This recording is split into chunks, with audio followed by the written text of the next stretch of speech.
Welcome everyone to day 2 of Falcon weekend. We are so excited to have you here with us today. I'm Carmen Garcia, Assistant Director in the Office of Alumni and Family Engagement. And before we get started, I have some light housekeeping. Next week, we'll be sending out a follow-up email with the recording of the session and the recipe and a survey to gather your feedback on your Falcon weekend experience. So please keep an eye out on your inbox. If you have any questions that arise as you're listening, please put them into the Q&A box and it will be considered for response during Maribel's session. Lastly, if you need technical assistance, please use the chat box to speak with us directly and we'll be responding to your questions as best we can. So now we are going to be cooking with Flex. That's why everyone's here, right?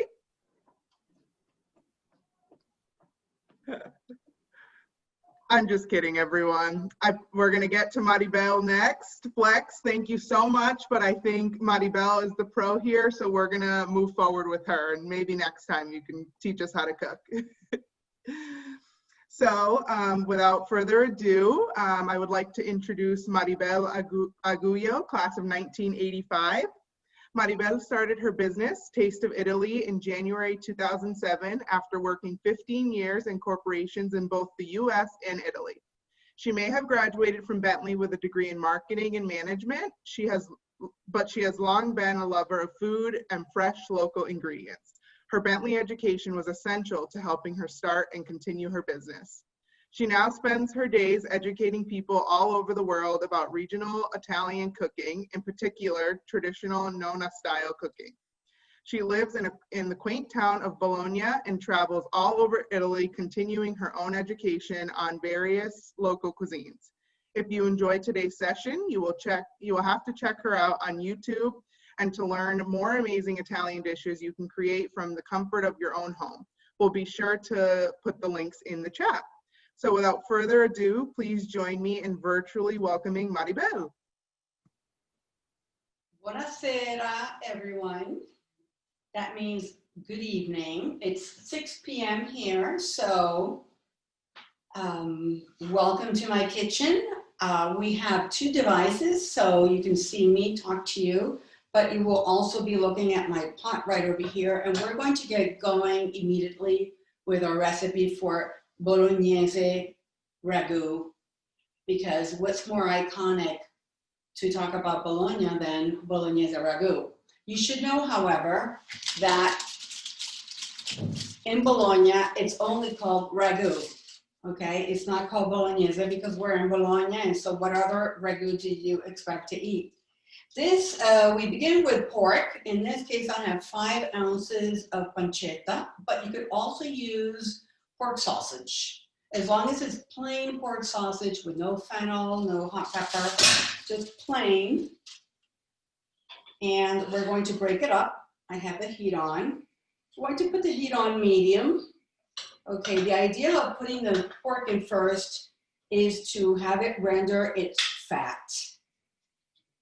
And then once it renders its fat, we will proceed with the other ingredients.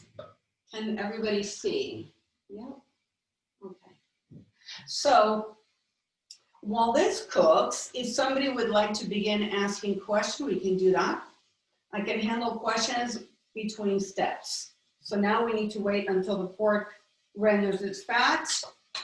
And then based on that, depending on how much fat it renders, we may add a little bit of olive oil, but generally pancetta, which is raw, not cured, but cured is also really good. It looks awesome, Maribel. If anyone has questions, please feel free to put them in the Q&A and I can make sure to get them to Maribel. Yes. And what you want to do is whatever you're using, you want to break it up. So here I asked a butcher, because we are lucky enough that we have butchers. I asked them to mince the pancetta twice, finely. So I want to break it up so that it's in small pieces.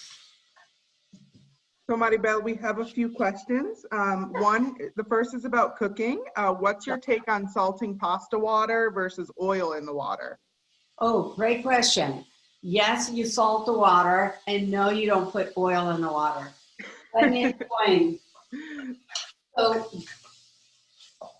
I mean, actually, it's a very long answer, but I'll try to keep it brief. Regarding the salt in the water, you need to add it because the pasta itself doesn't have any salt in it. So otherwise, it wouldn't taste like anything. You want it to taste like the ocean. The pasta will absorb some of it, not all of it. So you need to salt it enough so it actually tastes like something.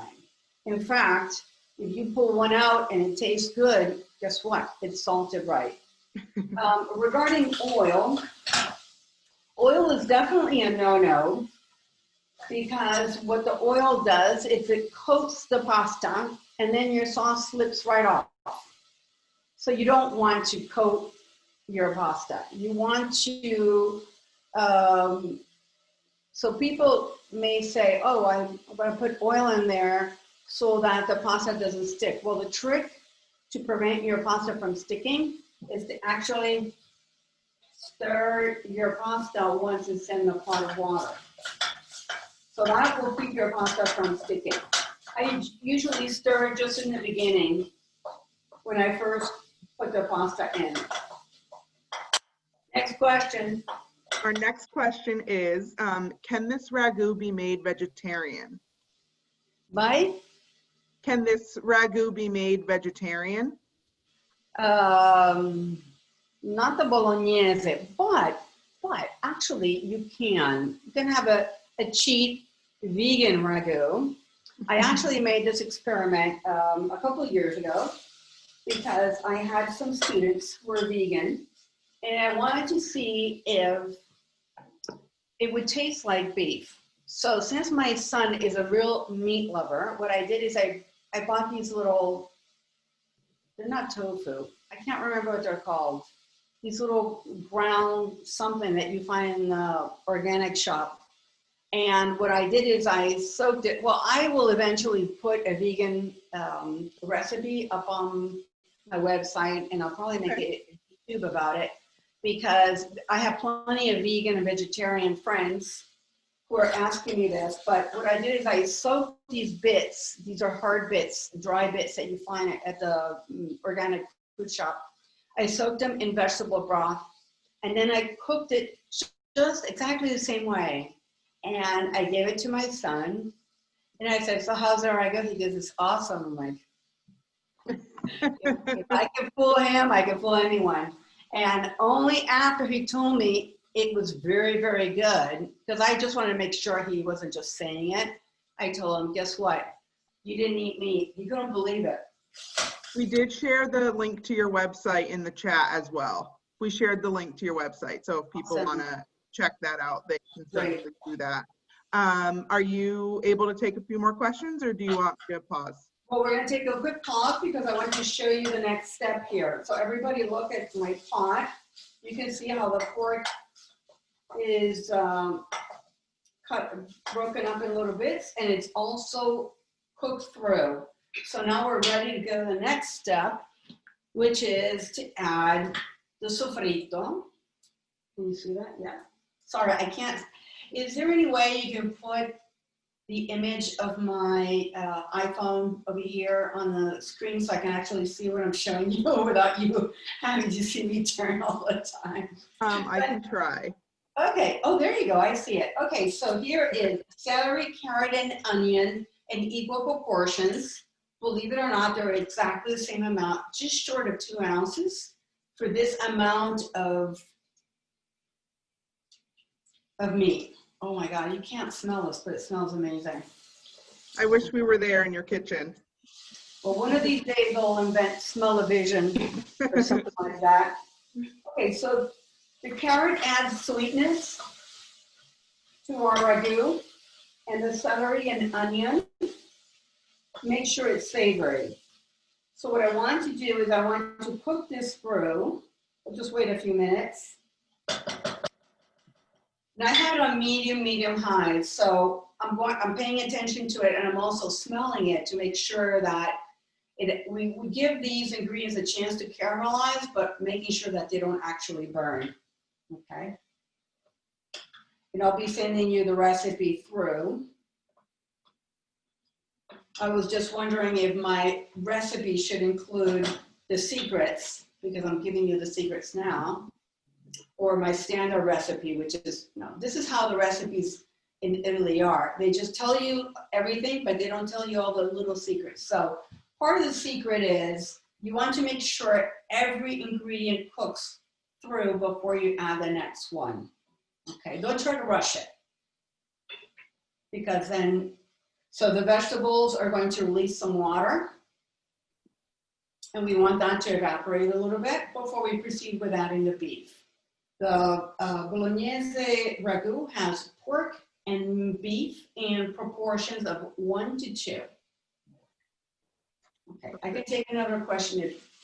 Okay, we have a question about sofrito. Yeah. Someone wants to know if it would be horrible to leave the celery out, as they are not a fan of the celery. No, you can leave it out. Okay. I would say though, you should try it. I mean, if you're not allergic to it, you should try it because you can't taste it. Right. Okay. I think one of the things that we're going to find here once you try it at home is that we have layers of flavors. So we're going to be adding wine, and I'll talk to you about that. And all of these ingredients are going to be adding layers of flavor. Perfect. And our next question, what is the best kind of pasta to use for the ragu? I was waiting for you to ask. So, the best one is tagliatelle, which are homemade wide egg noodles. Now, don't freak out if you don't know how to do this. I do have a video on how to make these, and I can tell you more about this, but you could also purchase egg noodles, and if they're dry from the store, that's fine too. What we're looking for ultimately is a wide surface where the ragu can sit on. You notice that I have, these are, let's go back to the pot. These are tiny, tiny little bits, and that's what we want. We don't want clumps sitting on a small piece of pasta. However, if you can't, you don't like egg noodles, you don't know how to make it, etc., these are also fine. These are made with durum wheat, okay, and this is a rigatoni, tortilloni, shells. There are many, many shapes that work, okay. The important thing is that they, in this case, these all have ridges, and the ridges help the sauce to stick.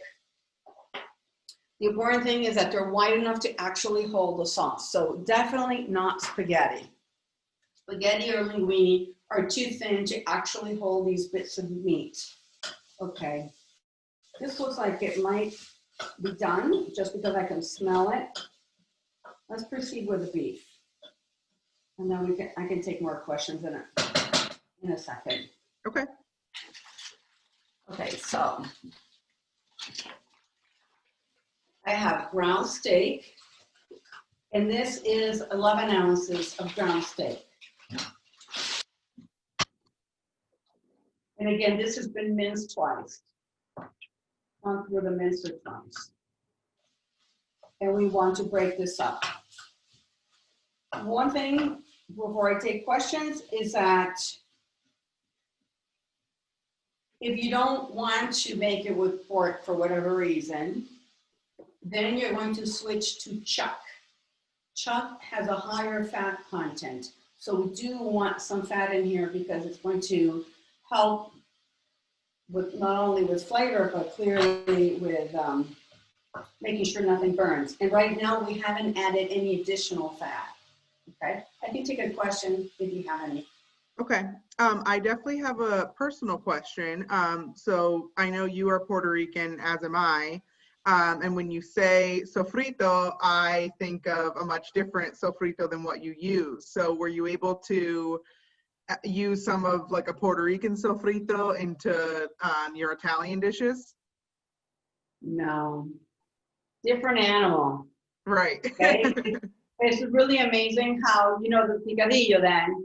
I mean, It's really amazing how the same ground steak with Puerto Rican sofrito tastes so much different than this one. So yes, you can Puerto Ricanize it, but I live in Italy. I live in Bologna, and I can make Puerto Rican food whenever I want because, you know, I know how to do it. And I actually grow ragu and sweet peppers in my home because I need it. But I guess in Puerto Rico, there's plenty of Italian fusion kind of thing. Sure. I was just happy to Puerto Rican food is I'm not going to make that Italian, just like Italian food. I don't make it Puerto Rican. Right. Makes sense. We have beautiful different flavors, and that gives us variety. That way it's never boring. Right. Do we have time for more questions? Oh yeah, we got plenty of time. Perfect. So one question is about the fat to meat ratio. Should we be using 80-20 or leaner? No, not leaner, because I think that's going to make it not very tasty. Okay. I do know, see the way they do things here is a little different than the way they do in the States. So I think the last time I was in the States, 80-20 was sort of like the norm, right? Like decent. I believe so. Yeah, so I would go with that. And I think the chuck in the US is a little fattier than our chuck. So okay. One thing you'll notice is that I never have fat floating on top of my sauce at all. So if you have that kind of fat, then you definitely want to make it a little bit lighter. Okay. Perfect. Do you have any tips for first-time pasta makers? Yeah, have a glass of wine, put on some good music. Don't worry about it. Yeah, just do your best, and obviously you're going to have to follow some instructions, but don't get too anxious about it because otherwise it won't be fun. It should be fun. In fact, I was thinking how it's so satisfying to make your own pasta. It's so delicious, so much better than anything you could possibly buy, that I think it's worth it. The first couple of times, either you have beginner's luck or it's going to go awful. And I always say, make sure you have a box of regular pasta around just in case, but go for it. Just give it a shot, be relaxed, and following instructions. Use your instincts, because sometimes if something feels sticky, then you need a little bit more flour, but try not to over flour it. I think that's the biggest mistake that people make, is they over flour their dough. But that's another subject. We could do that some other time. We could do a video. And are there videos of pasta recipes on your YouTube page? Yes. Okay. Yes, I have. I made one. The first one I made, so please pardon my my editing skills. The first one I made was with a pasta machine. So I teach you how to use a pasta machine, how to knead everything. And in the end, we actually made the tagliatelle, these flat noodles. I still have to make the one roll by hand, but I'm a little bit of a perfectionist, so I wanted to make sure that I can actually make a pretty decent video before I actually do it, because once it's up, you really shouldn't take it down. And then I have several pasta shapes that I've put up. I've put up farfalle, which are the bow ties. I put up little surprises, which they look like a tortellini, except they're empty on the inside. And I have several sauces. And then before Christmas, I'll be putting up tortellini because, everybody eats tortellini for Christmas. So I have a few things I want to put up. I just, I'm working on my video skills, trying to improve it so that I don't have to live with an embarrassing video for the rest of my life. Well, I'm sure they're great and super helpful to us here in the States. Can we talk a little bit about the pan you're using? We have a question asking if a skillet would be better to use and allow for better browning. Well, actually, that's a very good question. So I personally like to brown my meats, but it's not actually part of the original recipe. I forgot to mention that the recipe that we're following is not my personal recipe.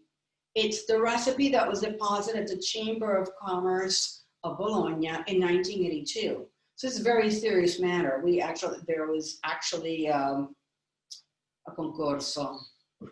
They asked all the little nonas in town to submit their recipes, and restaurants, etc. And then you had a panel of jurors who tasted, and they chose which one they thought represented this ragu the best. And we're pretty much following this one. The reason I mentioned that is that I've done research on this, as well as I have an article on my website about this, and I have a couple other people that I interact with who've also done research on this, and they never say brown the meat. We did brown the pork for better flavor, but the thing is, coming up next, we need to cover this with water. You can't do that in a skillet. And you have to simmer it low, and you don't want all of your liquid to disappear immediately. So that's one reason you don't want to use a skillet. And believe me, I'm actually using a big pot. For most Italians, I've seen people make ragu for 6 in something that's half this size. It's incredible. Now I'm going to go with the wine. Hold on a second. There you go. So let's look at the pot just 1 second. The beef is all cooked through. Okay. There's no liquid at the bottom. There's just some fat. And now we're going to proceed with adding wine. In regards of the amount, this is what we call half a glass of wine. Okay, let me get it up close to you. These are small glasses compared to the US glasses. And you can use either a dry white wine or a young red wine. In this case, I'm using a Sangiovese, a local Sangiovese. Okay, did you hear that? So what I'm going to do now is I'm going to wait until I can't smell the alcohol anymore. What else can I tell you about this? There's actually a lot. So right now I can actually smell the alcohol. It almost smells like rubbing alcohol. So I'm going to raise the heat just a little bit more, just to help this process along. And when I stop smelling the alcohol, then I know I can proceed with the next step. This is a Sangiovese. So what I like to say about the reds, make sure that it's not something that's aged in wooden barrels, okay? If it's aged in wooden barrels, you're going to be tasting the wood. This ragu is all about the meat.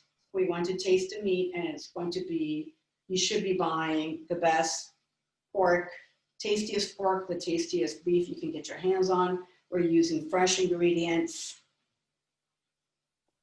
Oh, I forgot to mention regarding the wine, something you drank, okay? If you're willing to drink this, that's the one you want. Never use something that's subpar, because that's going to make a difference in the final result. Good to know. I'm gonna have to remember these tips when I make it. Absolutely. And regarding the white wine, we want to use full-bodied white wine. What does that mean? That means that something actually has lots of flavor, because once the alcohol has evaporated, you can't taste a light white wine. You definitely want to make sure your white wine isn't fruity. You don't want it to be sweet at all. So it has to be, for a good example is a Sicilian white wine, just full of flavor. And it's dry, full-flavored, full-bodied white wine, okay? So there is a little bit of liquid here, but I also see the fat. I don't know how high the resolution is on this. but I still smell the alcohol, so we're going to let this go. Anybody else have a question? Yeah, we have some regarding using flour in making pasta. Do you have any tips on making gluten-free pasta? And do you think it can still be good even if it's gluten-free? If you make your own, that's another video I need to make. I've held these lessons, gluten-free pasta lessons, and one time actually the Boston Globe had an article, but it wasn't, well, I'll tell you, a Boston Globe did an article about me, can't remember what year, but it is on my website under the media, and it's sitting in my corridor somewhere. So when that author, that person came here from the Boston Globe, she and her daughter did regular pasta versus gluten-free. So that's what they wanted to do. They wanted to do a showdown and see if there was any difference. Unfortunately, the Boston Globe wasn't interested in that story, so she had to cut out all the gluten-free part. But I can tell you that we mixed the two pastas together. For example, you know, suppose a daughter made a gluten-free and my friend, she made the regular pasta. So the farfalle or the tagliatelle, they were mixed together in the bowl. We made several dishes with the different pasta shapes, and nobody could tell the difference. It was delicious. And the added advantage of using gluten-free is that it's much faster to make. It's a lot easier to make. It's like cookie dough. Awesome. Yeah. There's a lot of videos. I wish I had a team that would just edit while I just cook, and I'd be putting out 3 a week. But maybe we can get you a Bentley intern to help you out. That would be awesome. That could be something we could propose. That would be great. Or if there's anyone listening who knows someone who would be kind to give me a hand, I could definitely put out a lot more videos, because I've had many people who are celiacs come to me because they love pasta and they don't want to give it up. Of course not. Requests, all kinds of requests. No pork, no dairy, no gluten, you name it. Vegetarians, vegans, and there's always something. We always make several dishes, so nobody goes hungry, that's for sure. Oh, I'm sure. Do we have time for more questions? Let's proceed with the next step here. Perfect. Okay, so I want you all to look at the pot, and you can see there's very little liquid. Okay, what we have here is water. The important thing here is I can't smell the alcohol. So one of the ways we can check, sometimes it helps to step away, and I just turn off the light. Just a second. There you go. So it helps to step away. Or you can do this. I can't smell the alcohol. We're ready to roll. Okay, so the next step now is to add the tomato. Now notice that, well, rewind. The recipe says to either use tomato sauce or concentrated tomato paste. Now, I always go with the triple concentrate. This is not sponsored or anything. This is just the best tasting, super tasty tomato paste around, and it's extremely convenient because it comes into this tube that's like that means it never goes bad. You don't have to worry about it getting any mold, and it lasts a long time. So the recipe actually says 4 teaspoons of tomato paste. I'll tell you more about the tomato sauce in a second, but of course, who's going to dirty a spoon to check? So I always say, let's go with these blobs. That looks about like a teaspoon. We'll do 4 blobs and then work them in. Okay. Maribel, can we find paste like that in a tube? I just know from, my mom's cooking, we use like the Goya one in the can. Do you think that's something we could find in a tube? Does it matter? No, it doesn't matter. You could probably use Hunt's, Goya. Muti is very, very good. But and the positive thing, I would say the advantage of using the tube is that it lasts longer in the fridge if you're not making a whole bunch. Okay. Okay, you don't have to worry about putting oil over it or plastic, etc. Let me go back here for a second. So I worked in the tomato paste, but now I need to cover this with water because it's getting pretty dry. So I want you to notice the level of meat, and I'm going to put about 2 fingers worth of water over this.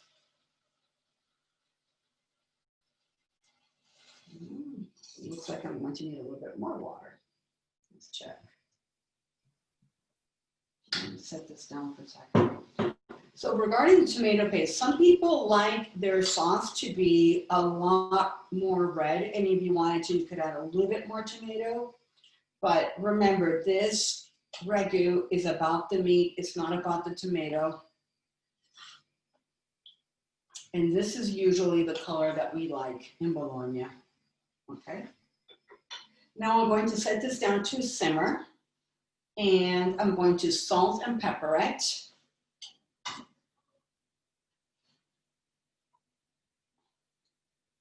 Small amount of salt, because after it cooks, I'll taste it and I can adjust it.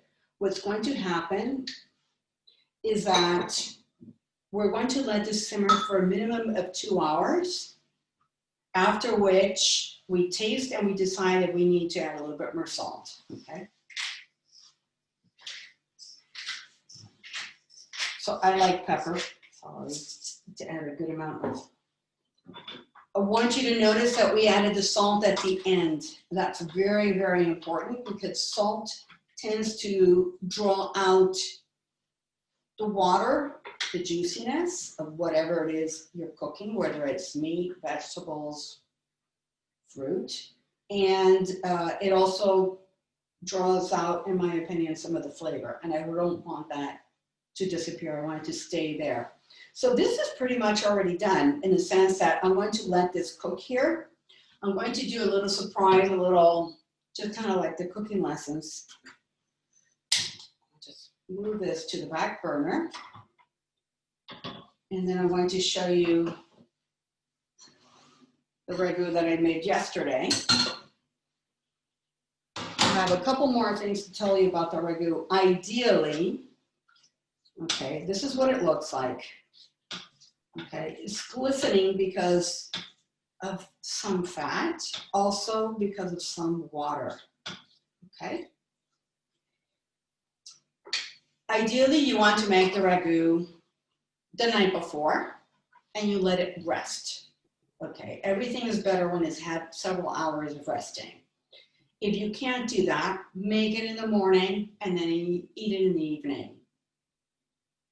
What else can I say? You should watch it. So the ragu should simmer, not boil. Otherwise, it cooks too fast. And every now and then you want to give it a stir. Let me move this back here so you can see it.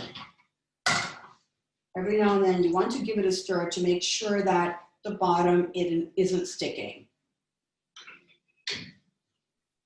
Any questions? Yeah, we do. We have a few.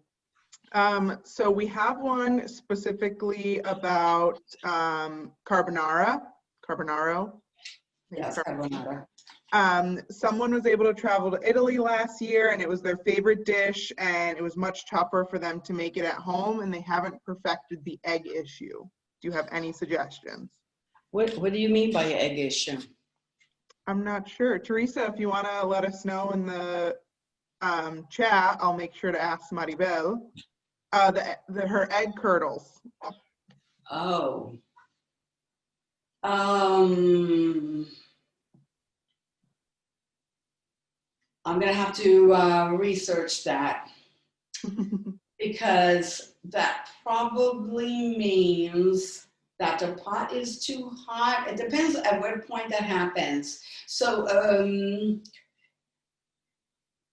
Sorry, I'm in the wrong frame of mind. I'm sort of thinking bolognese, and that's a very Roman dish. My son makes it all the time. It's his favorite, and his never curdles, so I don't know. You mean it looks like what's it, scrambled eggs, right? Is that what she means? Yes, she said, yep. Yeah. Well, a small amount is normal, but I think that, so let me think. Right, you're supposed to beat the eggs separately with salt and pepper. And then you have the pancetta or guanciale, ideally cooking. And then you pick up your pasta and you toss it with the eggs. And at some point, some people before, some people during, they add the pancetta. And you're not, the skillet isn't supposed to be on the heat. So you're actually cooking the eggs on a skillet that's not on heat, but the pasta is still hot. So that should make it, let's say, lower heat, less curdling. Is that how you do it, Teresa? She said, oh, take the skillet off the heat. She will try that. Yeah, try that. Perfect. I had to think about that for a second. Well, thank you for thinking on the fly. I get very focused. So when I speak English, if you ask me a question in Spanish, I'll be like, wait, I got to think. Even with Italian. Prego, Teresa. No, I didn't realize I could actually read the questions. Yes, you can, but no worries. I will help you here. We do have two personal questions that you can think about. One is, what is your favorite Italian dish? And the other is, how did you make your way to Italy? Okay, so how did I make my way to Italy is the easiest one. Well, let's see. I think there's two reasons why we end up in Italy. You either come here because, I don't know, let me backtrack. So I ended up here because I met a wonderful Italian man. I met him when I was already in DC because I worked in Boston, and then I switched to Washington, DC. I worked in banking for a long time. And while I was there, I met this wonderful person who brought me to Italy, and kind of the rest is history. We just celebrated 24 years of marriage. Congratulations. Thank you. So that's kind of it. So I'm 1/4 Italian, and I always loved my grandma Sophia's cooking. She was from Rome, however, so her cooking was very specific. It was red sauce and sausage and lots of pasta and roast. And when I came here, I couldn't believe how the pastas were so different. In the cooking of this region, there's hardly any red sauce. As you can see by the ragu, there's hardly anything. Also, before I forget, small interruption, I want to show you the cover of this book, because in lieu of actually cooking the tagliatelle and tossing it, I want you to see how the ragu is not on top of the pasta. It's mixed in with the tagliatelle, and this is how you're supposed to bring it to the table. Okay, and you can see that it's sort of mixed through. Okay, these little bits of meat are sticking to the noodle. So what is my favorite dish? I have to say that is probably a very difficult question for me to answer, because I like to eat, number one. And so I would say that my favorite dish is whatever I haven't eaten in a while. So usually in the summer, I never make ragu. As soon as it gets cool, I make ragu, and that's like heaven on earth. However, this summer I had fried porcini mushrooms, and I thought I had died and gone to heaven. I don't know, I love everything. I love, I would say there are very few dishes I don't like. I love pasta. I love the amatriciana, for example. I like polenta with, there's this codfish cream. They work, this is a typical dish from the Venice area. They take codfish, they obviously have to boil it, make sure it's soft. You add milk, olive oil, some garlic, which is nice. I want you, let's take a quick pause. Did you notice there's no plum tomatoes, no basil, no oregano, no garlic in this ragu? Okay. So garlic is generally not used in our cooking. However, in that codfish dish I mentioned, it comes out like a paste. So you had, I mentioned milk, olive oil, parsley, garlic, and I usually put it in the blender, and then I serve that over the polenta.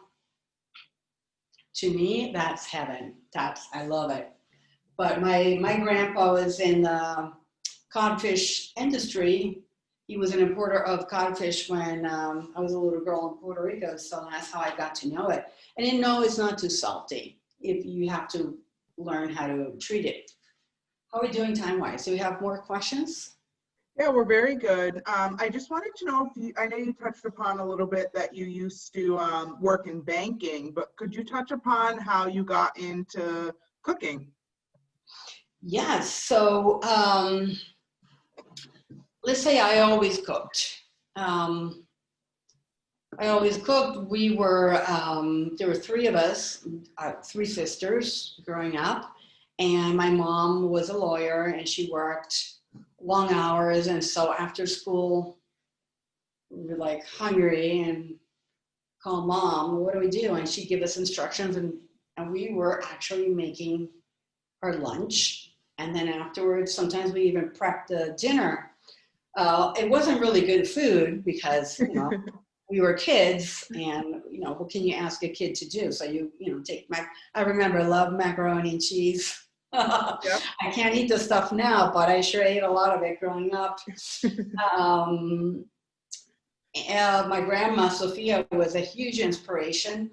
Then when I went to college, so I remember Bentley food was pretty good, not bad.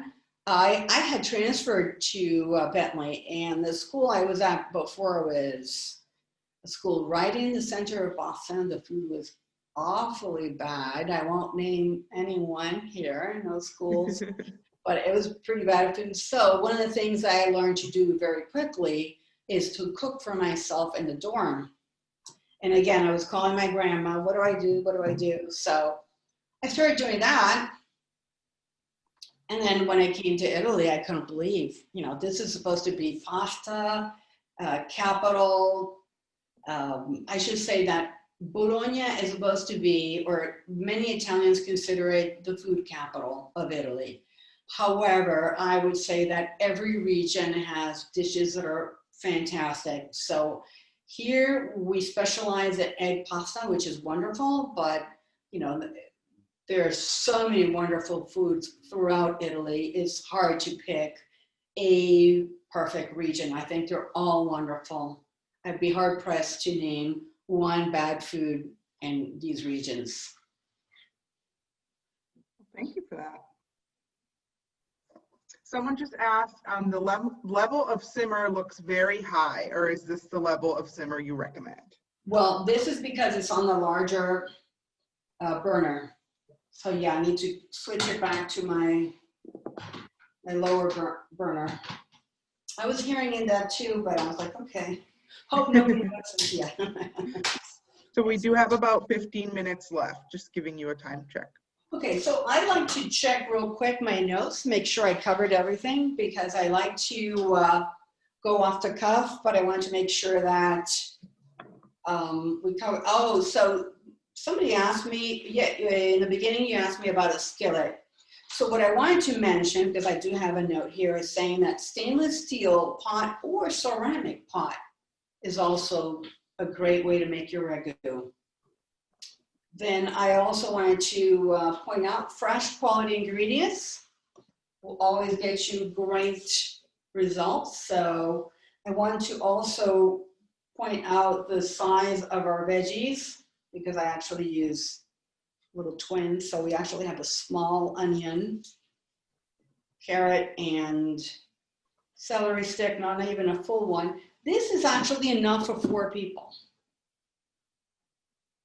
Okay. And you can also serve it over polenta. And this is the same ragu you can use for the lasagna bolognese, which is part of another video I need to make. Did you grate the carrot? No, I chopped it. I chopped it. I have a little, where is it? I have a little food processor that does a wonderful job of getting it tiny, tiny, tiny. Now, you don't have to make it that tiny, but I think that's a great trick when you want to feed veggies to your kids. Mushrooms, I would give a parenthesis of forgiveness if you want to get some mushrooms in there for some kids. And I say, go ahead, put the mushrooms in there and get those kids to eat some mushrooms. I love mushrooms, so maybe I'll add them to mine. Okay. Anything else? Let me check. No other questions right now.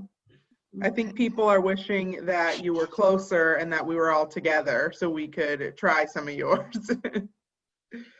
Okay, oh, here's another note I made to myself. So while this may seem like a special occasion sauce, this ragu is eaten regularly in Bologna households.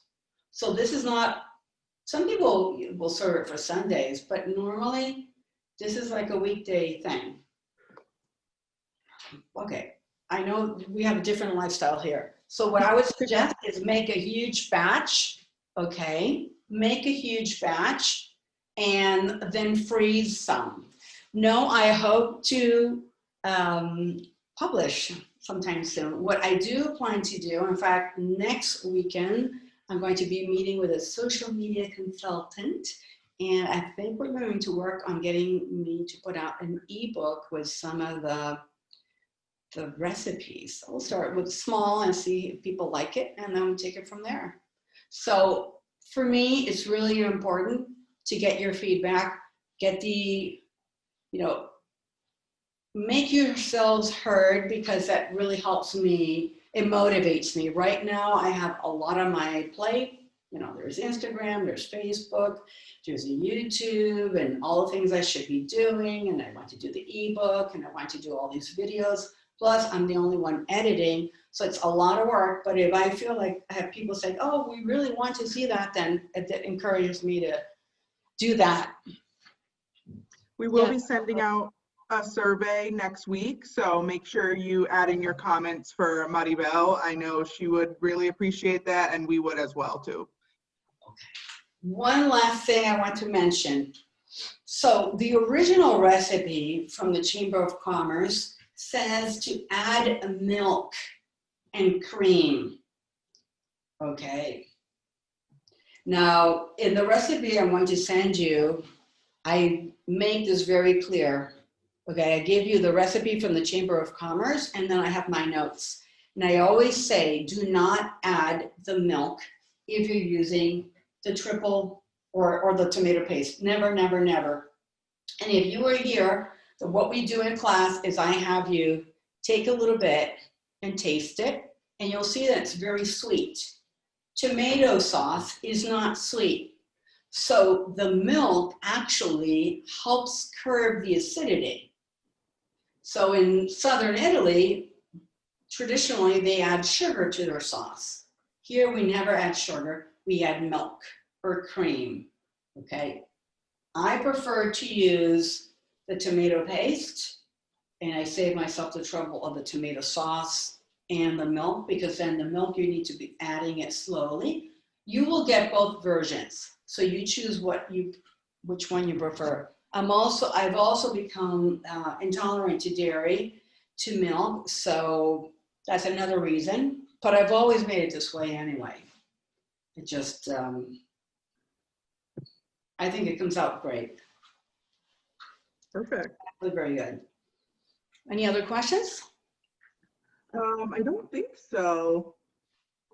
People are loving the websites, and we did share those links with them as well. So they should be able to check them out later on today. Fabulous. So this is a pasta that I made yesterday and last night.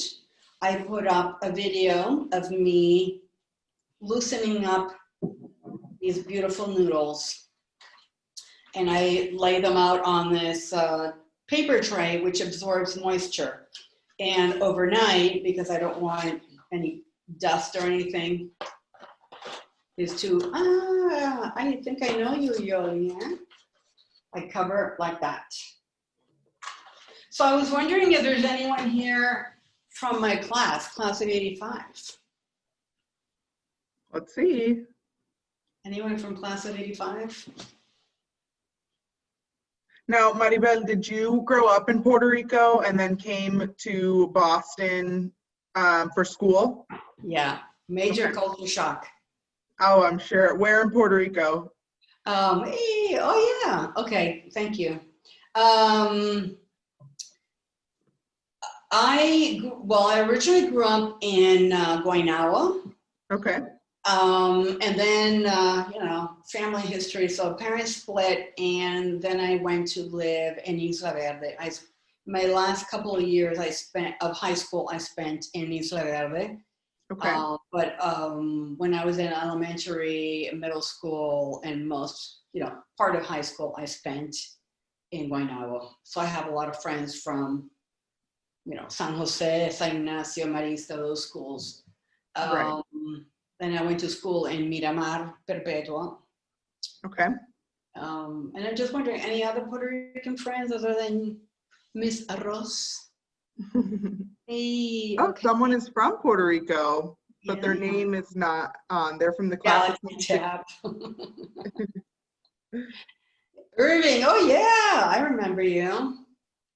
Yeah, we had some good times at Bentley, that's for sure. Well, that's awesome. Good times and lots of good food. Okay. Irving Santiago. Am I getting confused here? There might be more than Class one. of 87, Irving says.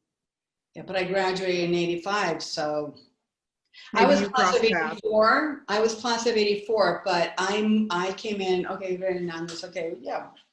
He's on a Facebook group with me. I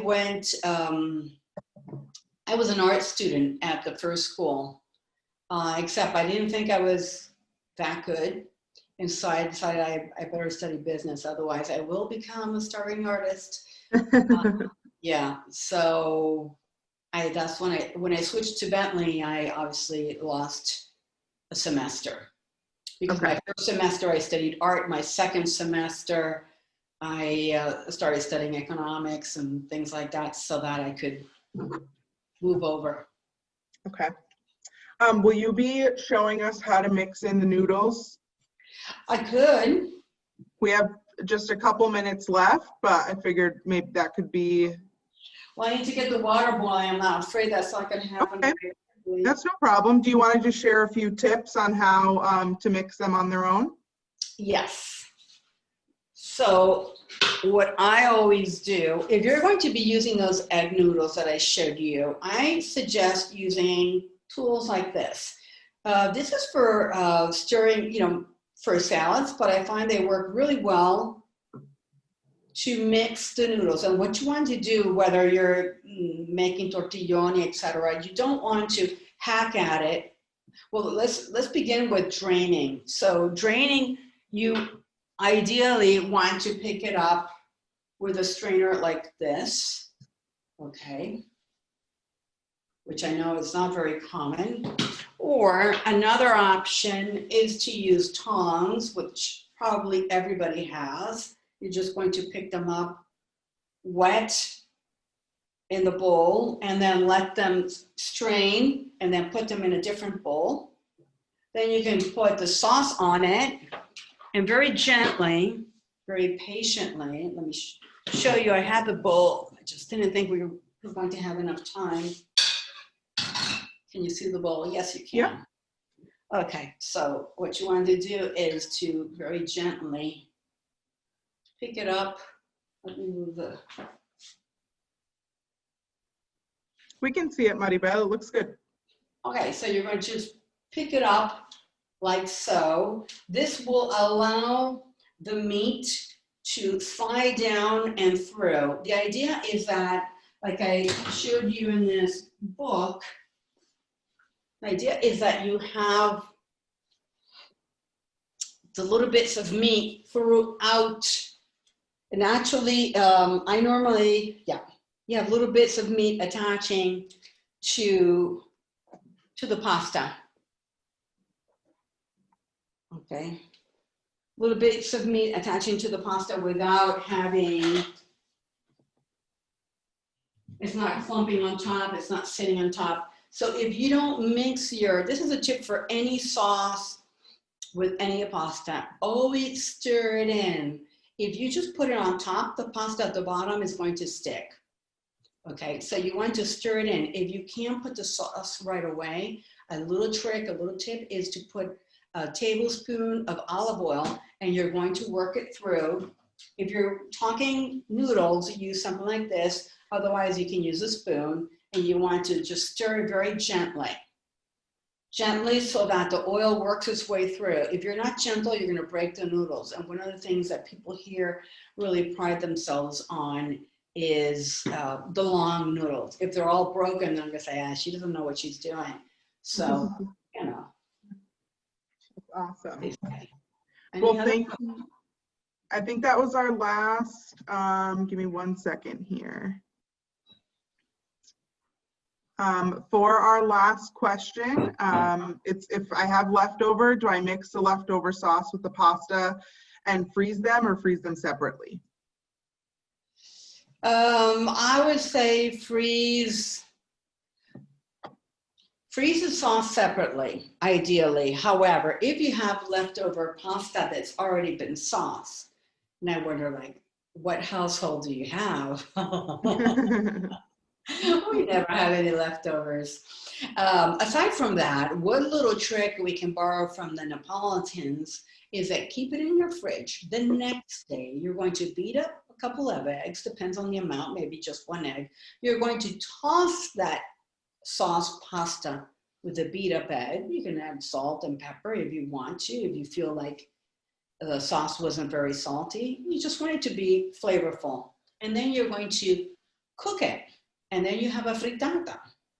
That's the classic Neapolitan frittata that you use up the leftovers. Otherwise, you can make a timpano, or some people call it timballo, which is you take this bowl, something can go in the oven, and you're going to butter it, bread it, put some breadcrumbs in it, and then you're going to put in, you can use always with the egg and the pasta, or just stick it in there, meat sauce, and put peas in it. Sorry, I'll just have to type all these things up for you.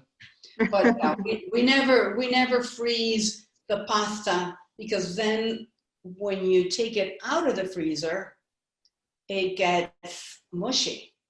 That's another thing that Italians are very keen on. Don't overcook your pasta. Don't overcook your pasta. I'm surprised nobody asked me what's my favorite brand of pasta. So this is a great brand, which you can get in the States. And this is another good brand. There's lots of great brands. The ones that our Falcon showed wasn't a good one, but I don't know if you could see it at the beginning. He didn't show them, did he? No, I don't think so. I saw it, but I don't think so. Well, thank you so much, Maribel. We hope everyone enjoyed it. We will share your survey results with Maribel, and we hope to see you at other sessions. I hope to be back. I really enjoyed it. Next time, though, I'd like to see you. That helps me actually see that I'm talking to someone as opposed to a black screen. We'll make sure of that. Well, thank you, everyone, and have a great rest of your day. Grazie. Arrivederci, guys. Bye, everyone. Thank you.